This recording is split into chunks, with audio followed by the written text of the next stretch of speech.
Hey everyone, and welcome to the Uncorked Corner podcast, where we cover the full spread of food and beverage industry topics.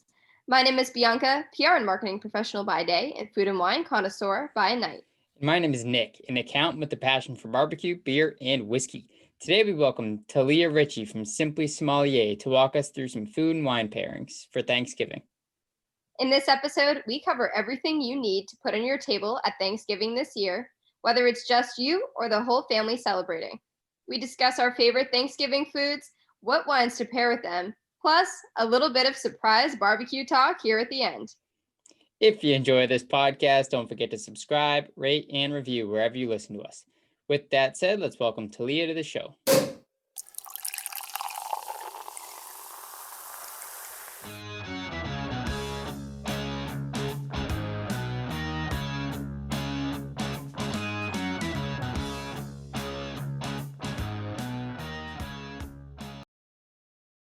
All right, first and foremost, my name's Thalia. I have been doing my sommelier journey since September of last year.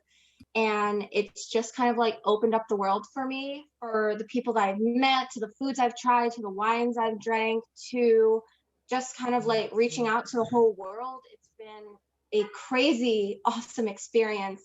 And I can't really imagine doing anything else with my life and my career at this point, because I've just made so many friends in the industry and even outside the industry, where it's really encouraged me, not only as a young individual in the wine world, but also a young Latina woman in the wine world who doesn't live in California, which is also a huge hindrance in my life, to really pursue a kind of career like this. So my kind of style as a sommelier is I like to make it so fun and quirky that you don't even realize you're learning while you do it with me. That is basically my style. So when I was putting together this kind of idea of Thanksgiving, I was thinking back to like my kind of Thanksgivings as a child, which might not have been the best thing in the world because I am Puerto Rican, Italian descent, but I was raised in the Midwest. So I've had all the Thanksgiving flavors you could ever imagine. I've had turkey, I've had turducken, I've had pork, I've had lamb during Thanksgiving, which someone just clarified to me is not normal. So it was quite an adventure making this kind of collaboration of like Thanksgiving flavors and the different wines that I think pair with them best. So before we actually get into the wines and everything, let's have you break it down. Let's go top Thanksgiving foods for you. If you had to choose what's on the table, what are you leaving out and what are you going to have every year? Oh, dude, that's rough.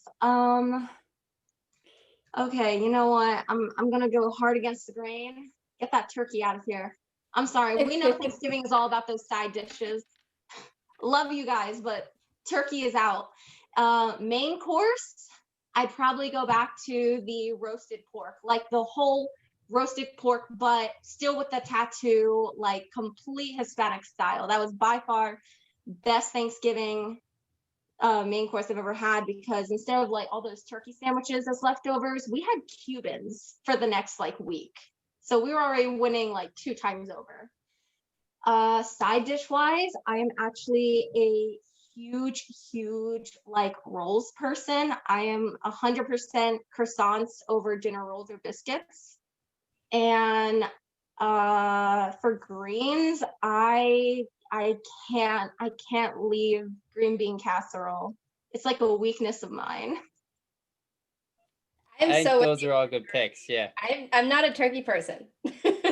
I don't think you said that was going hard against the grain. I really don't think that's that controversial. Yeah. I think it's just something that people do, to be honest. I agree. You just do it because you feel like you have to, but nobody really loves turkey. It's another excuse to eat more gravy other than with your mashed potatoes and stuffing. Okay, but turkey stuffing and turkey gravy is a whole nother animal in theory, but it's a whole nother animal. Like turkey stuffing is by far one of the most delicious things that is on the table, and it made it onto my side dish list for today. Definitely. I don't need the actual bird. The bird can leave. I am going to disagree with you on the croissants, though. I'm going biscuits. I'm a biscuit guy. Okay, do you have like jams and jellies on your table too? I'm not a big fruit guy. I'm No, taking you my like smother biscuit. the biscuit with the I'm butter and the taking- gravy. Wrong. Yeah, I'm taking the biscuit. Yeah. I'm going straight to the gravy. Butter and gravy. I didn't even need to butter it up. Straight gravy. Must be a family tradition on our side. Oh, More gravy is always better.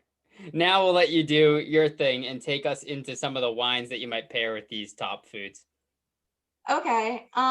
First and foremost, I'm going to take you through like some of the like wine food pairing 101s, like some of the easiest ways to break it down so you don't have to go straight from my list. You know, like exactly where my brain's at when I'm doing this. So first and foremost, you have like your 6 main flavors for what you have going on. So you have your sweet, your bitter, your fat, your spicy, your salt, and your acid. So these are where you're all getting flavors from. And when you pick wines, you want everything to complement around those 6 flavor profiles of what's in front of you. So you have 2 concepts. You have congruent flavor pairings. So that's going to be like and like.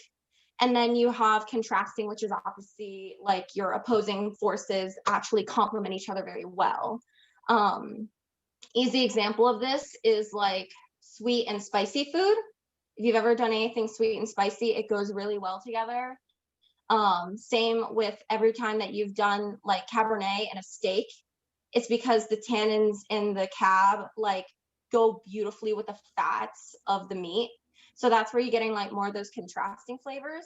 And then you have your complementing ones. So that's going to be like your sweet with sweet. When people do like dessert wines with dessert food, that's a big one. Or when you do like your buttery foods and your buttery wines, that's another big one that's really popular. That one actually is incorporated huge in this one because I know everybody and their mom uses at least 6 sticks of butter during Thanksgiving cooking, and I incorporated that because I know that's a hard truth. So that's kind of where my head was at when I was making this list and when I was thinking about what goes on your Thanksgiving table. First and foremost, like I'll start with like the main meat, I guess, and go out. So when I was thinking like the main dish, obviously I had to include turkey because everybody has a turkey. Even if we don't want the turkey, it's on the table. Good way to still enjoy your turkey, or at least honorarily enjoy your turkey, I think, is to get like your nice, big, fruity, jammy Pinot Noir. Pinot Noir, I think, is a highlight for Thanksgiving. It goes with so many flavor profiles on the table. Probably some of the jammiest Pinot Noirs that you'll come across will come from California by far. So right out the gate, I would definitely do like Sidori Pinot Noir.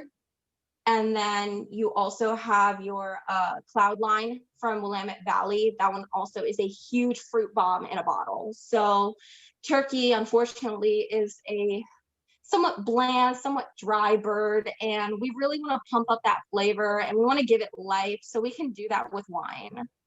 I'm still waiting for someone to marinate a turkey in wine because I think it totally needs to be something we try one day, and maybe turkey will be good at that point. Chicken. You know what? Honestly, if the bird wasn't so big and I didn't live in an 800 square foot apartment, I totally would.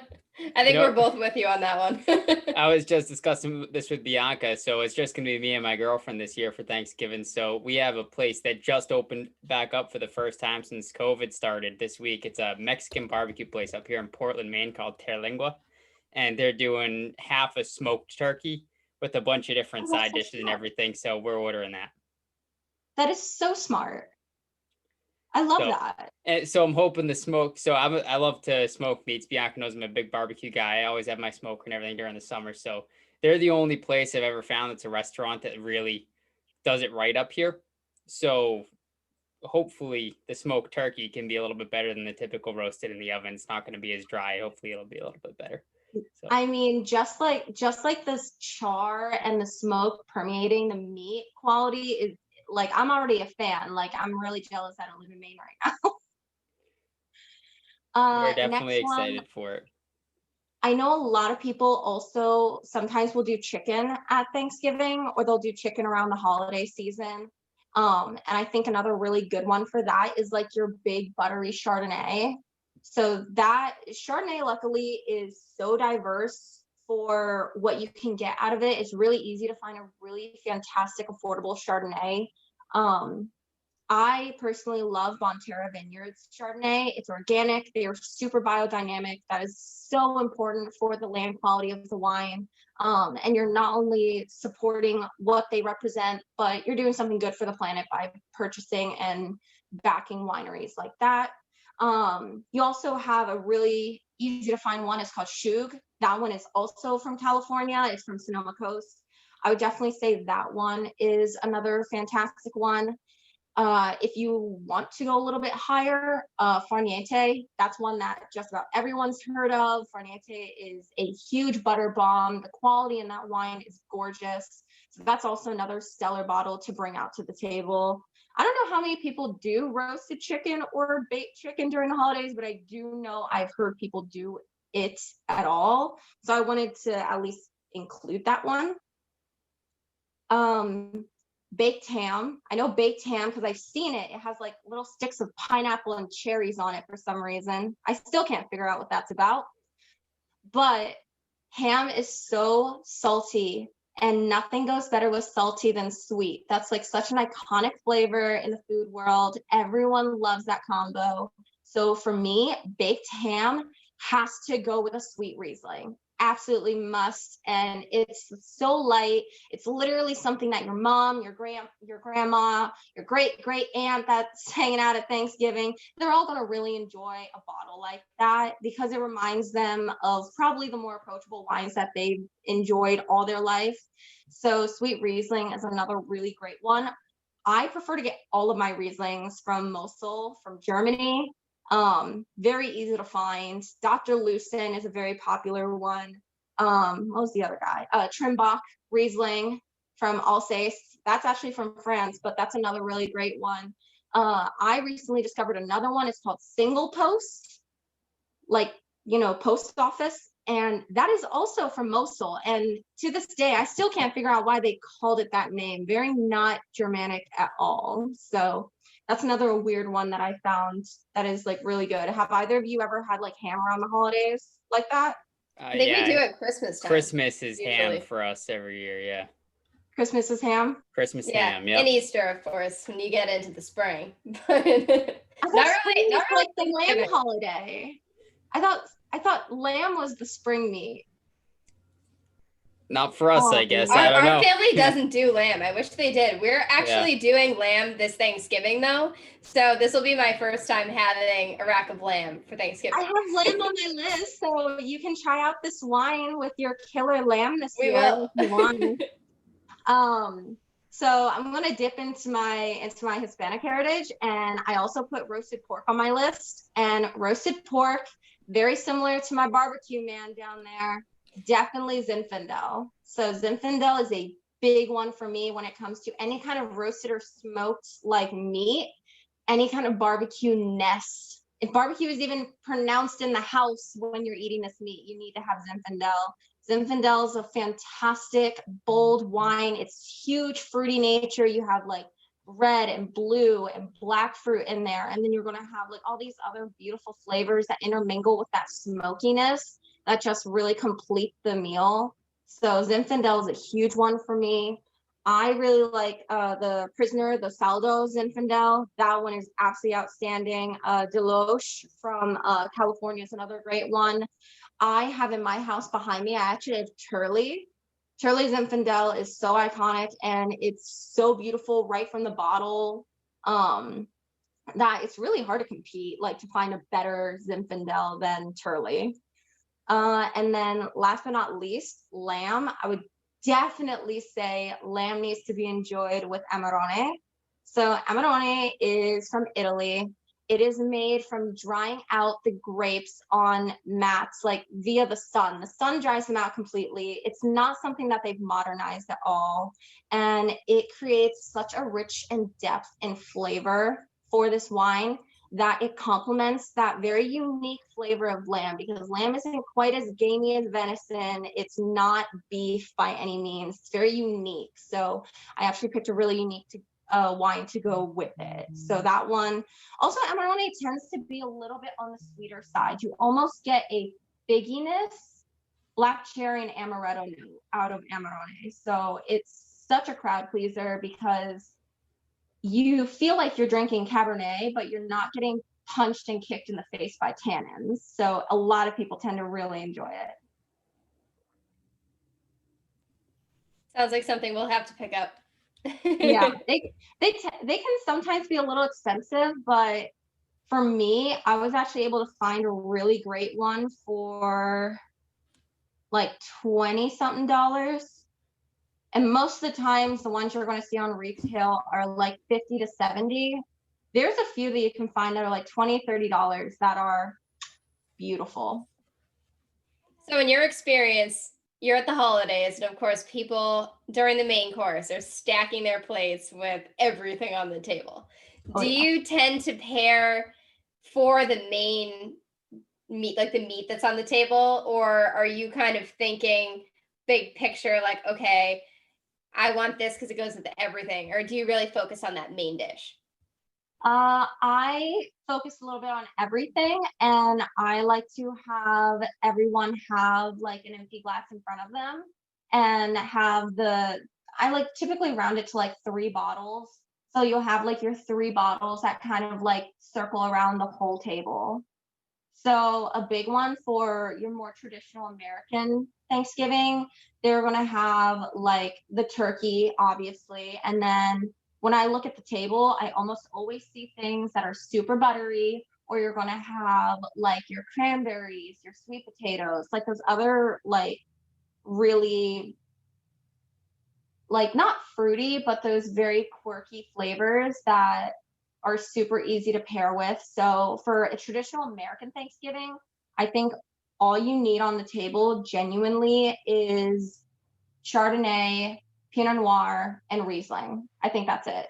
Even if you want to take Riesling out, like Chardonnay and Pinot Noir, you are set. You literally can alternate between the two. They go with everything on the table. If you're talking like side dishes, I know that so many people have super buttery things like rolls or biscuits or croissants, which are the better option. Or they'll have like mac and cheese, which is also one of the super buttery, oily, just yummy kind of dishes.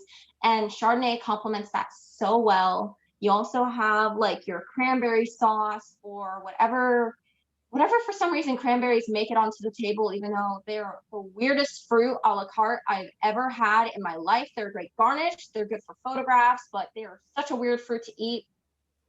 That goes so well with Pinot Noir. Like the acids and the fruit in the two actually complement very well. Turkey stuffing, I think, is also really delicious with Pinot Noir for some reason. I've had it before and I cannot say I want to try it with anything else. I found my match. And then like everything from like green bean casserole to sweet potato, anything definitely goes best with Riesling.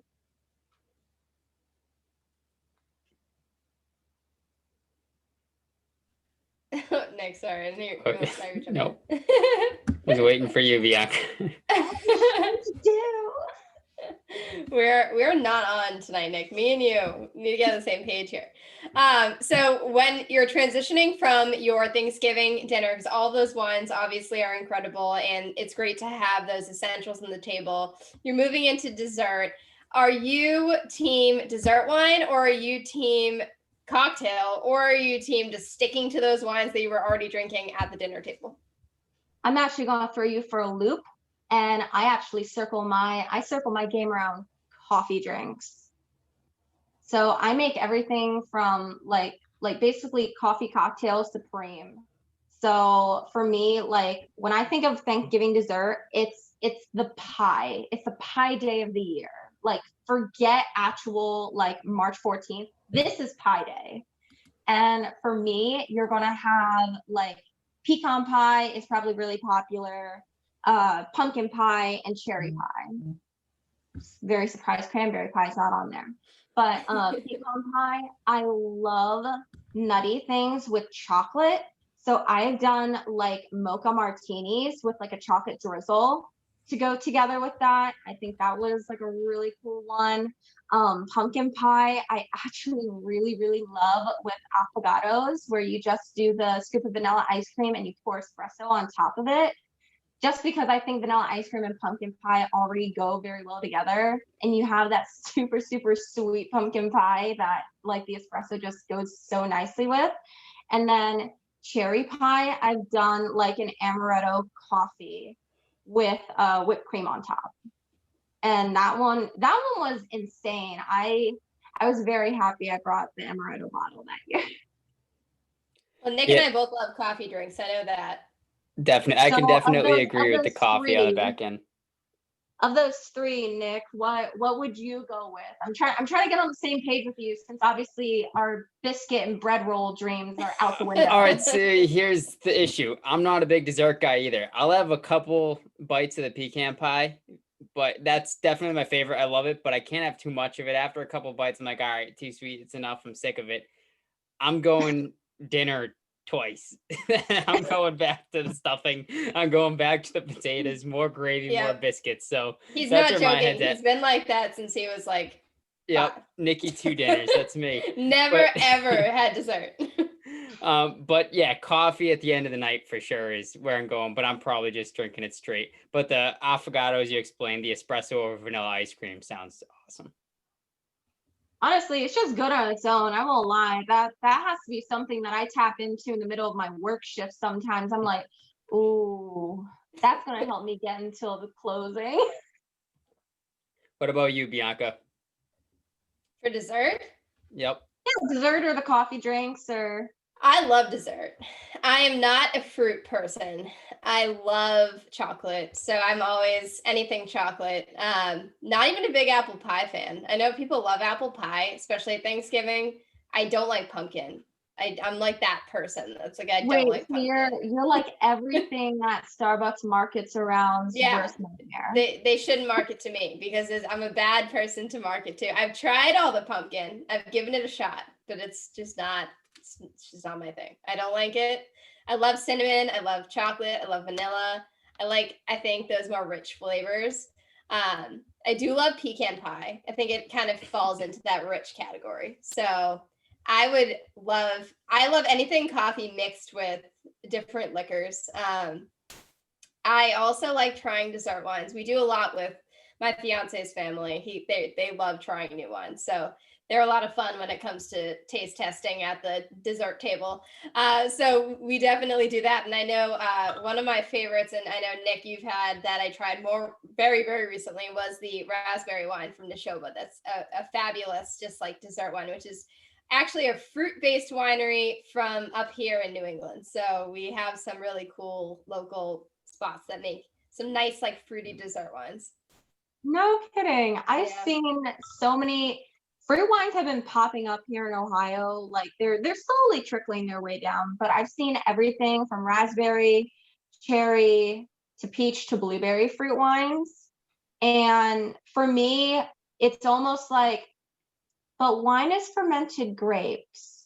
So what are we doing? But it still makes its way onto my table. Yeah. I'm absolutely not like, I'm not like stiff arming you, but I'm questioning if you're making it into my cart.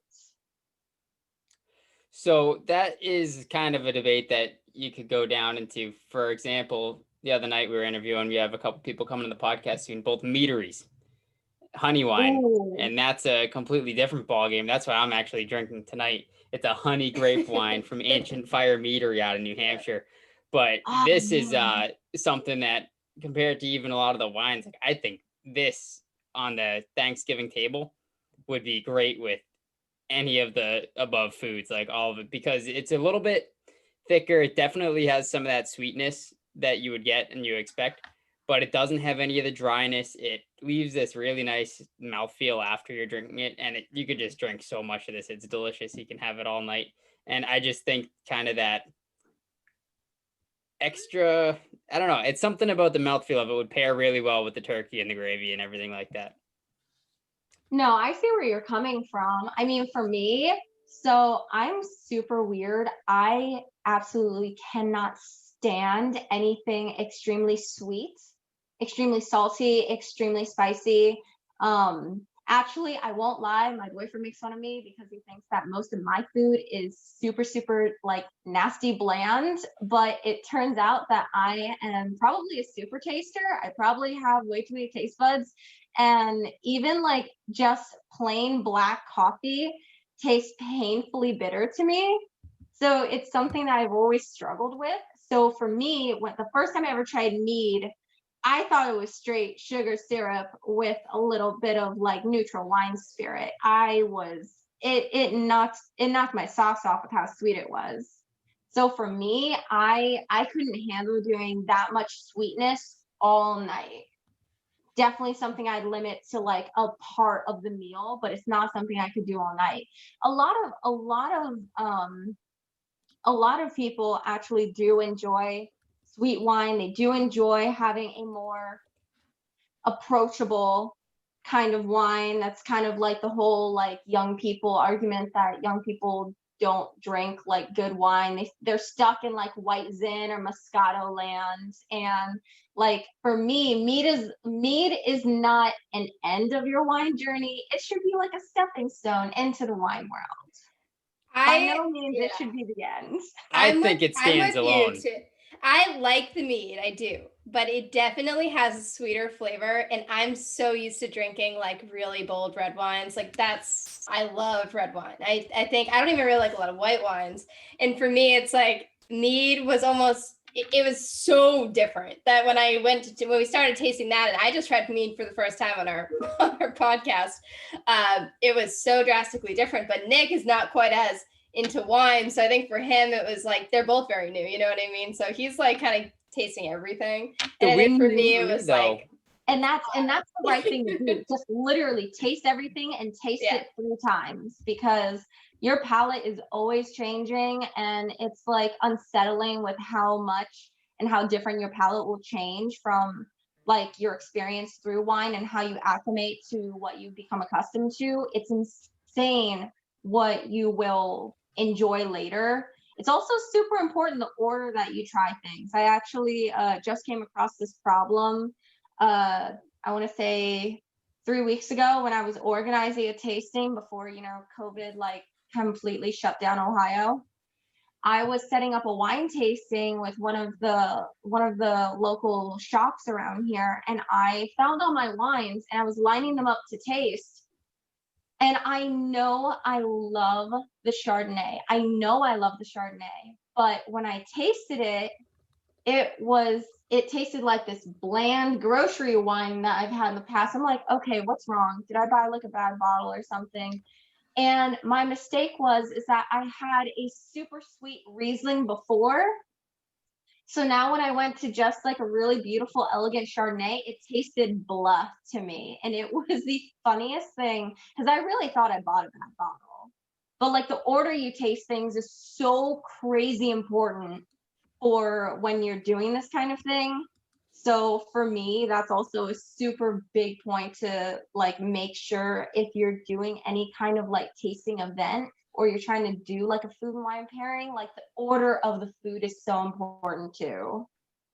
Yeah, it definitely depends on the level of sweetness, because some of the meads I've tried have been like overpowering, and some of them have been very close to wine. It's same with the fruit. I mean, same with the fruit ones. Like the ones we've had, I mean, it totally depends on the winery. It depends on the fruit that's in it. It depends on how long it's aged for. It's like so many factors, and that's what makes wine so interesting. And I think that's why people love it. But being a super taster, I'm sure you try everything and taste everything in everything. So it's like a blessing and a curse. Like to this day, the weirdest one I've ever had was a cigar Old Vine Zinfandel from California, from Lodi. And to this day, I will swear on my grave that I can taste beef jerky in that wine. Swear to God.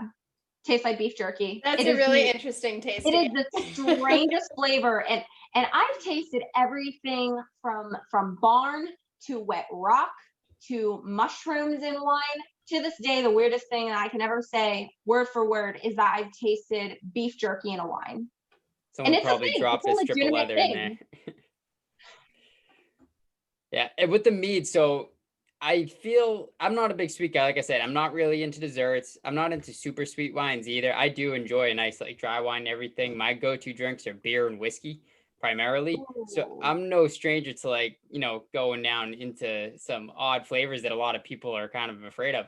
But I think it's more of like I was saying, the texture of it and kind of the feel that it leaves behind. Maybe it's more similar to like a whiskey in a texture or something like that, and that's why I like it. And the sweetness for some reason at first, when I first was getting into like drinking some, bothered me. But as I kept kind of going and trying a little bit more and a little bit more, you kind of get past that. I think my mouth got accustomed to it. And then there's a lot of other flavors that you can start pulling out of it. And the sweetness, like kind of the natural sweetness of a honey, isn't the same that you're going to get out of the sugars out of like berries or fruits or something that you might find in some other fruit wines. Oh, 100%.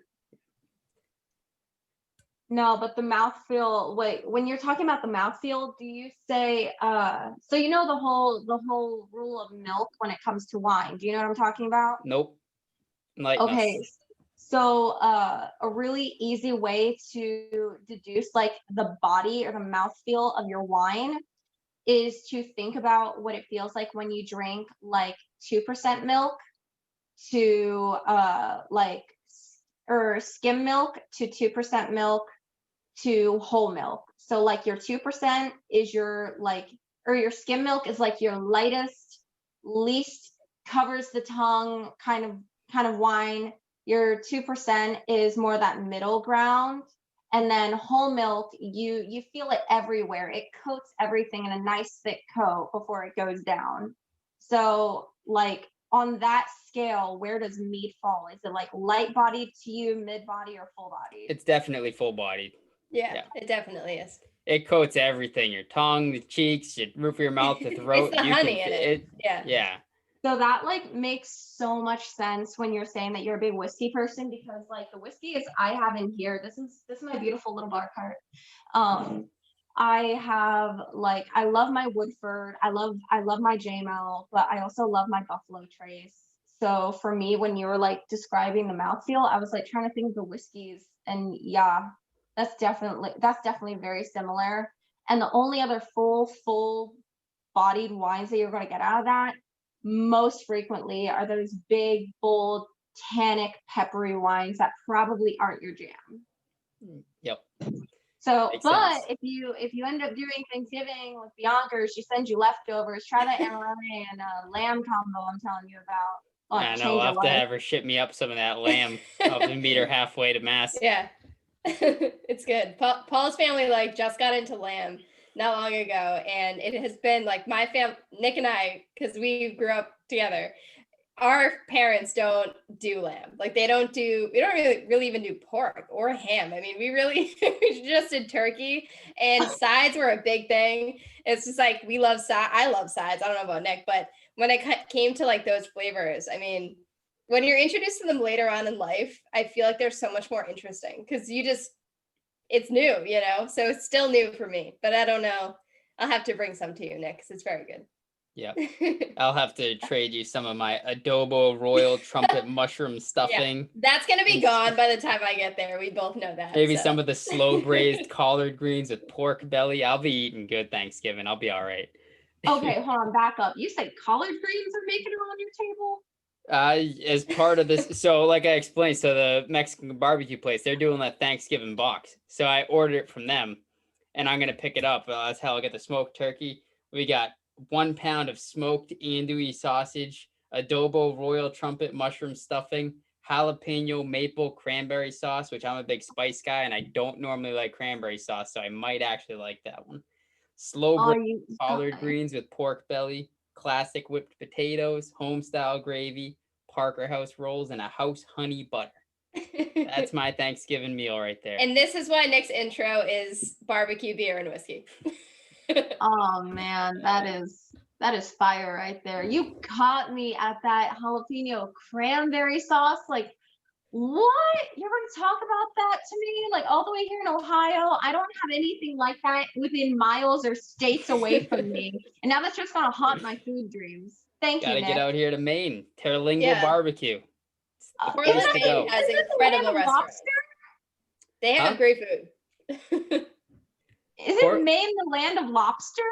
It is. That is true. I mean, yeah, that's what they say. It's really the whole Northeast, though. I feel like you can get Maine lobster anywhere. Portland's on the like a East Coast mecca for all food, though. Like Portland has everything. Like their restaurants are compared to. I mean, I'm in Mass, and we know people everywhere in New England, and Portland has probably some of the best restaurants. And that's arguably funny. Like all different cuisines. Like when everywhere. we talk to completely unsolicited, like when we talk to J.M. Hirsch, for example, who's a food writer and columnist, he said, we asked him what your favorite places to go. He said there's a couple places in Boston. There's not really anywhere else in Mass. There's nowhere in New Hampshire, but Portland, Maine's awesome. It's the only place around here that everyone, it's renowned for the food. The spot. Yep. Dude, it sounds very similar to Columbus. Like Columbus is quite literally a foodie city. Like you come here for the food. Also, I learned a couple years ago that any big places that are trying to branch out and see if their restaurants will do well in other locations, they open up a shop in Ohio because we have such a diverse population of people obsessed with food that you're going to get an accurate representation of the damn nation in one strike. So we are definitely food oriented here. Like you can find so many different foods here. It's like anything from like your traditional pho to Nigerian food. You have all kinds of Mediterranean spots here. And then like, don't even get me started on all the different varieties of Hispanic food that you can find. Like everything is like that little abuelitas in the kitchen. And that's one thing that I found up here too, that you didn't, Bianca and I both grew up near Boston. And up here, it's the first time I've ever gone somewhere and it's not just like a burrito place. There's a Colombian place. There's an arapera, if that's how you pronounce it. There's all these different, like there's a Honduran place. There's all these different local cultures. There's African markets, European markets, Asian markets. It's everything. It's soup for a place that, it's no one thinks of Maine. We're the North Woods up here. Like no one thinks of it as a culturally diverse place. But in Portland, the food and everything, it's so expansive. You can get everything here. Bogusia's Polish deli. That's another one that I've had to go try. There's everything. Dude, that is wild. I personally have never even thought about going up to Maine, just because like most of my childhood, I actually was split between Ohio and Jersey. So I got my good chunk of New England state like as a kid. And to this day, like there's still some iconic like food that I absolutely I have no expectations to find anything similar to it here in the Midwest, just because it doesn't cross the line. It doesn't, even if you try to be as authentic as possible, like some of the food just doesn't cross over that line. Yeah. And that's, I imagine what it's like with fresh seafood out there. That's something that we've always had, so close we can go anywhere. Yeah. You don't have it. Yeah. Even a couple states in, we go from here to Maine, we go to New Hampshire. It's not that far, but we're up in like the Lakes region, New Hampshire. Like I was trying to find a fish market or something, like, wow, we're only a couple hours away from the coast and there's nothing. I mean, meanwhile in Ipswich, we have like 4 fish markets downtown. Dude, that would be a dream. I am such like ride or die food. Seriously, sushi. Had it today. I literally could eat sushi for any and every occasion if you give me the opportunity, multiple times in a week. Kind of afraid to see what my mercury levels are at, to be 100% honest. But if I had access to that kind of fish market, like that close to me, oh, I'd be in trouble. Yep. There's definitely some good sushi up here too. We got it all. So, Bianca, you said that it's going to be a small Thanksgiving for you too. Yeah. Well, are you cooking anymore? I don't cook like the main courses. I usually do a giant cheese board and a pie. That's a cake that falls apart. Or a cake. Although I've made some good cakes, Nick, so I don't know what that's all about. I've made some good cakes in the past. I definitely remember plenty of cakes that had not enough milk or something that just crumbled by the time they reached the table. That's because you saw me in the kitchen with my test cakes, and my test cakes tend to fall apart. That's what happens when you live together, you just... Oh, that's brutal. Brothers are harsh, man. Nick, that's brutal. He is brutal. It is. But here's the thing. Okay, yes, they may have fallen apart, but were they still edible? I Or don't were like they still cake, so probably He not. doesn't eat I don't cake, know. so he wouldn't even know. I don't eat cake either. Okay, so where are you to have Yeah, an opinion he's if the we're keeping worst. pulling apart? Well, if I can't eat it, then it better at least look good, right? I didn't bring the fall apart cake to the Thanksgiving table. That was like that was the cake before the cake that went to the Thanksgiving table. Like, you pregame and then you actually drink during the game. She's pregaming her cakes. All right. There's a reason I don't make cake anymore. He's not completely wrong. but little uncalled for. Also, Nick, you don't bring food to the holiday tables ever anyway. You just Oh yeah. Last Thanksgiving, I made a whole brisket, 13 pounds. Oh, that is true. I forgot about that. I had Yeah. one piece of food. So it was smoked, right? It was a smoked yeah. brisket? Smoked brisket. Took me like 13, 14 hours to smoke. He loves right way. For like charcoal, or do you pick like a specific kind of wood that you smoke yours with? Hickory logs for the most part, and then like usually charcoal beds, like natural charcoal. So definitely I always like to go stick burner, so real wood, feeding the real wood. I don't really like the electric ones as much. You don't get the same smokiness that you want when you're going barbecue. So they say yeah, it's the same, it's not. no.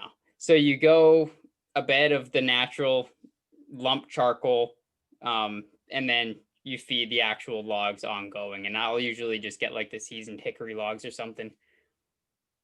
Nice. Yep. Like Depends on it, but it depends on what I'm making. Like a lot of times I've really enjoyed anything that's like fruit wood, like cherry wood. I've had peach wood before.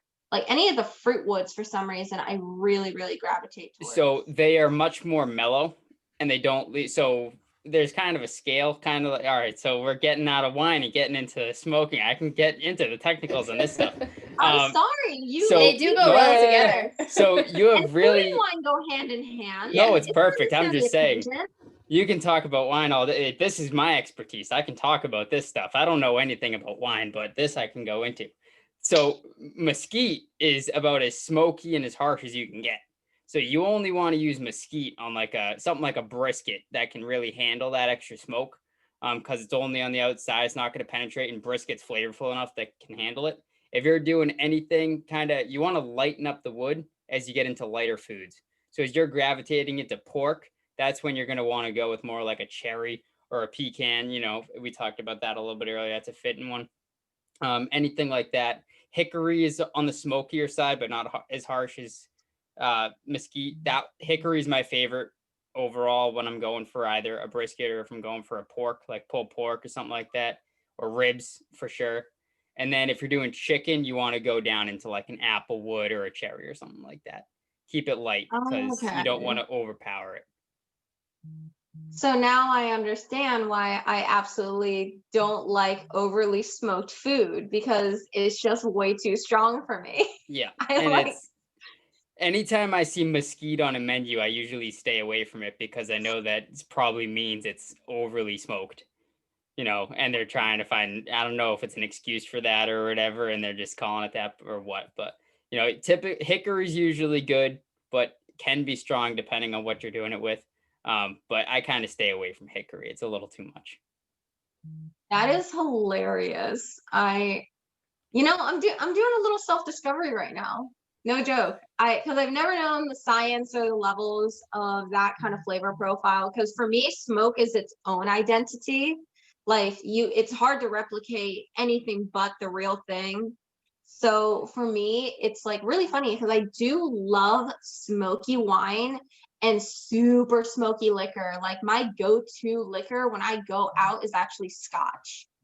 And it is hilarious the faces I get when everyone's like Tito Soda, Hendrix, and Oban. Like it is the it is unusual, but it's not a bad thing. No, apparently I'm just kind of like whipping it out, like right there, like right out the gate, like drink with me or catch up. But it's hilarious that I don't like overly smoked food. I don't like overly smoked caviar or fish or jerky or meats or anything like that. But I am obsessed with smoky wine and smoky liquor.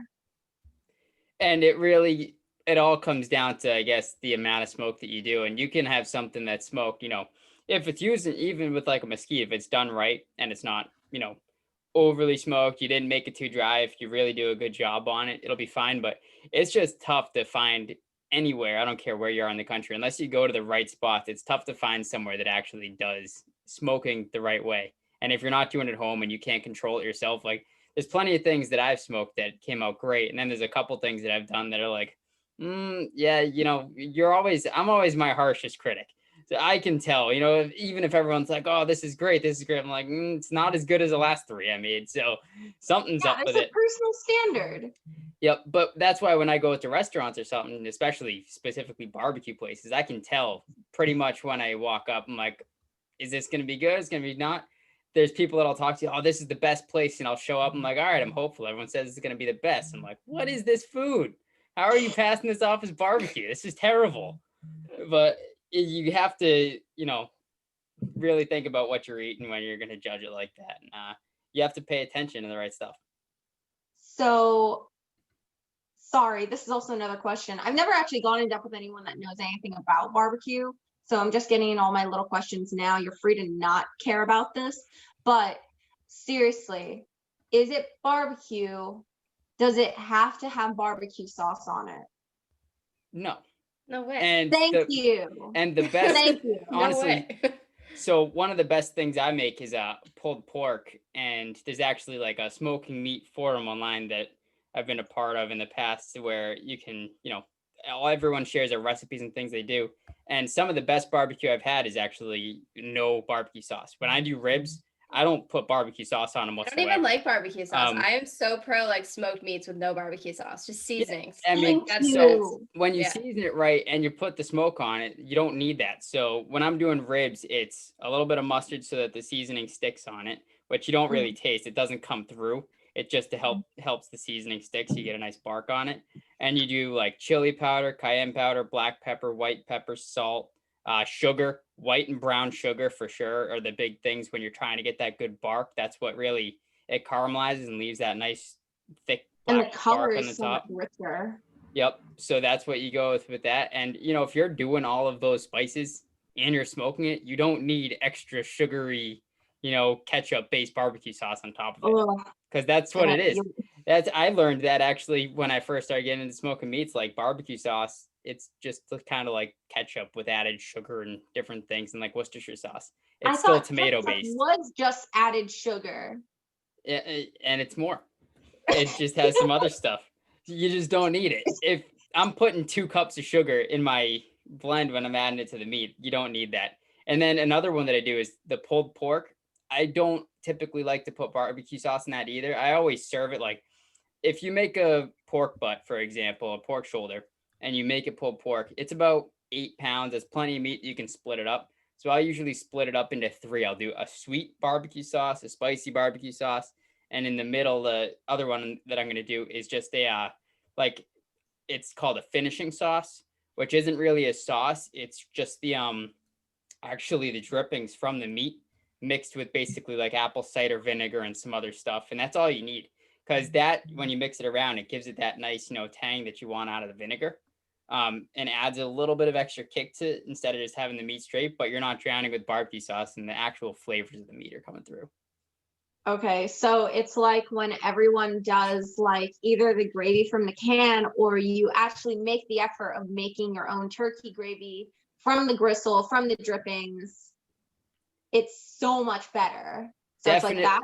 It's definitely better, but it's different because the finishing sauce isn't really imparting that much flavor on it, whereas gravy is typically going to be taking all. So turkey, for example, the reason everyone's kind of like bleh turkey, it's dry because all those fats are dripping down, and that's what you're going to take and you're going to make the gravy out of, and you're going to make it from the drippings, and you're going to add that flavor back on. So with this, you're not really adding the flavor because you're not losing it when you're smoking the meat. You're just really taking it and giving it a little bit more moisture to kind of keep it alive. Yeah. And then the vinegar obviously is going to add a little bit of that vinegar tang to it. So you are getting a little bit of that. But other than that extra little kick, you're not really adding flavor outside of the flavors of the actual meat. All right, that makes a lot more sense. I'm sorry, I had like way too many questions now that I had a BBQ guru to walk me through it. And Well, listen, holiday wines, Nick. Holiday wines turn barbecue. I see a barbecue and wine pairing in our future because it sounds like a topic the two of you are very interested in. I will I go in want deep on that. 100%. You know what? I will go through and I will try my meads one more time, and I will see if I can actually get inspired enough from a mead to try and pair it with a barbecue subject. You know, you can don't even worry about the meat. That's fine. We'll just get into the barbecue in general. Yeah, Nick would love that. No, I could 100% get behind that idea. I love trying like new foods, figuring out like really what goes into it. Like I am such a gastronomics like individual. I love seeing the science behind food because for me, I actually went to school and I took so much chemistry, and that's why that's like wine actually intrigued me the most, because it was really cool seeing the chemistry behind it. And for me, that's all that cooking is, especially baking, but baking's its own monster. It's definitely its own Too beast. specific of science. Yeah, I see. I don't bake. I throw pepper and salt in my foods, and I cook them in a pan or however I'm going to do it, and smoke or whatever I'm doing, and I take them as it is. Depending if I'm making pasta or something, I might follow a recipe a bit. For the most part, I just kind of go freestyle in the kitchen. I don't really. Baking is too Like specific. cooking has no bounds. Same with like wine pairings. Like obviously I just gave you probably the most like flavorful experiences of wine that you're going to try with your foods, but by no means are you like handcuffed to stay by the rules. Like I love when people get all nervous when they order like a fish entree, and they get nervous because they're ordering a red wine with it. And I'm like, I'm not judging you. That's what you like. I absolutely support you enjoying your food that way, because you absolutely can. You're not restricted to what you're supposed to drink with what you're supposed to eat. And some people don't even think it. Like for me, for example, being obviously into more beer and whiskey, like if I'm going to a restaurant and I want to have a beer, or I want to have a whiskey, I'm not putting that much thought into what I'm eating after that, because it's coming first and the beer is probably going to be pretty much gone by the time the food gets there anyway. Just get what you want, right? Get what you enjoy.